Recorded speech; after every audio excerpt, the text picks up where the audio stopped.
Hello everyone! So welcome back sa aking YouTube channel.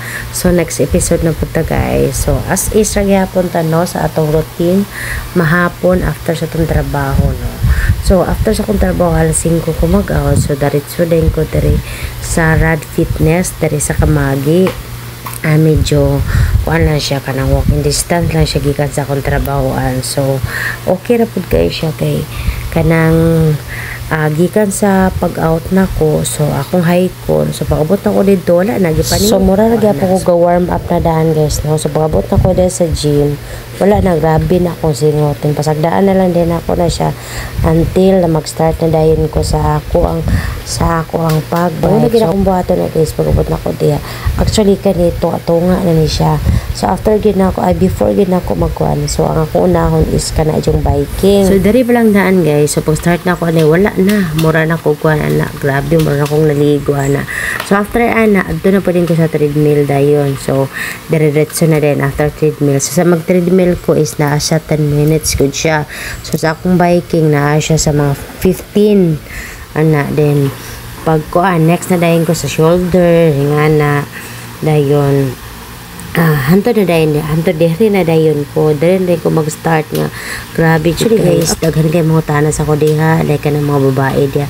Actually di ko mahilig ko na mag-istorya diha no, kasagara gym dahil is mga lalaki, so naay mga babae diha kuan lang smile, dili kay ko makikchika kasi ako focus yun ba kay uban makchika-chika, so dili makafocus sa ilang gipang trabaho. Syempre no, magbinulan tagbaya diha no, so dapat kuan jud imo jud tuduhon kay di pud be sa basta so na pud be kay rason ko nga naa ka diha. So kana guys, grabe jud kay akong pagpasingot diha, focus jud kay ko lagi na usahay no kanang moingon ang uban diha nga kanang mga batan moingon nga grabe jud ka tinuti, focus lang jud ti anak, ikaw ko anila og kanang inspirasyon na ganapo day uban na mga batanon nga kanang kuan na mga abusado kaayo, so wala slay hunahuna silang ko galing. Actually dili man sa ingon nga mag-gym ko kay tungod kay magpa sexy no, medyo diha na po rin siya padulong no, pero ang isa gina ko ka reason guys is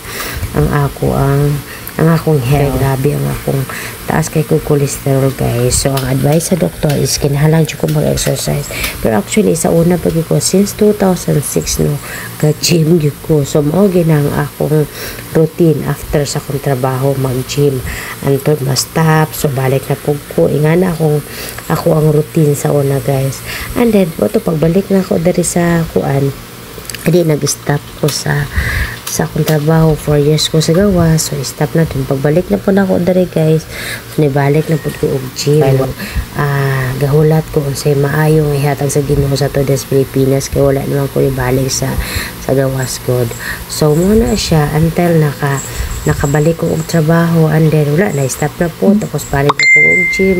Siyempre no, so nagkataas ang atong edad, so nagkalami po ang atong gipangbati. So actually guys, ang ako yung gibati no, kaya kaning ako yung hyper acidity, grabe jud kayo, pero mas less man siya once nga kuan, pero depende ra gyapon. Siyempre ang usa nga makakuan gyud sa atong hyper acidity no kaning atong pagkaon, din usa po nang dako na po ng tabang ng kuan exercise no, din usa po nang atong kadakon mo gini usa po, so dapat jud magkuan jud ta kay Ginoo ko lawas sa ipunan guys. So mo na siya, so kani sa mga dali mga batan-o na siya, mga estudyante na siya, pero ako din madyo ko sa mga uban na gakuan mga gym, kaya ako ga-focus ko ug napoy mga mangutanan sa ko diha no kanang like kanang babae diha nga nag-gym unsa kuno ako ang itirahon anak pug ko, especially sa akong coach nga si Sharon Flores nga nagbantay sa Rad Fitness. So ako wala jud koy kuan, wala koy kumbaga wala koy kanimo akong tirahon karon round ako dapat gamiton na ako, kumbaga gamiton kasi bakante gamiton na ako na until matapos ang oras, kaya gusto na ako is kanang masingot ko na grabe.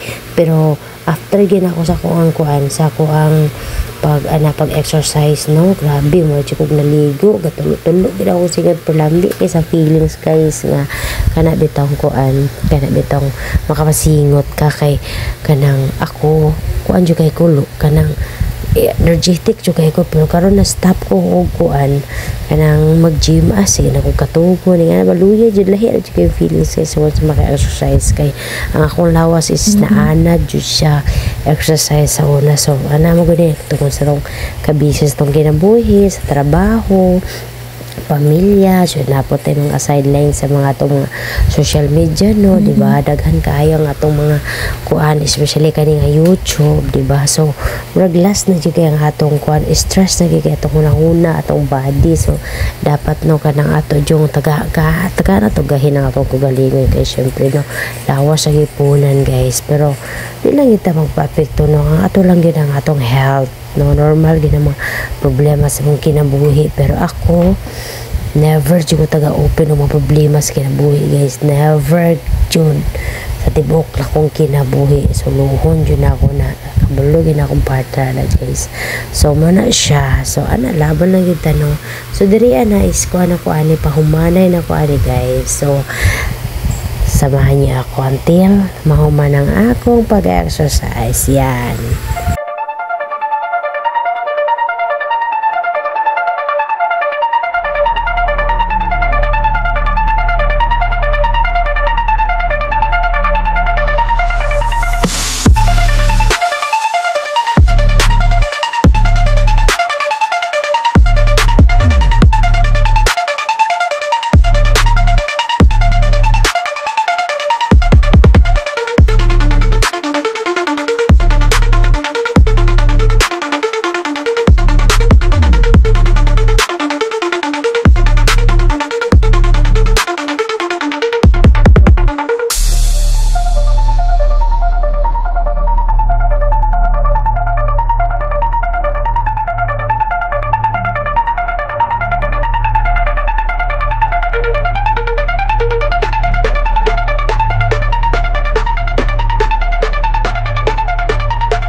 Bye.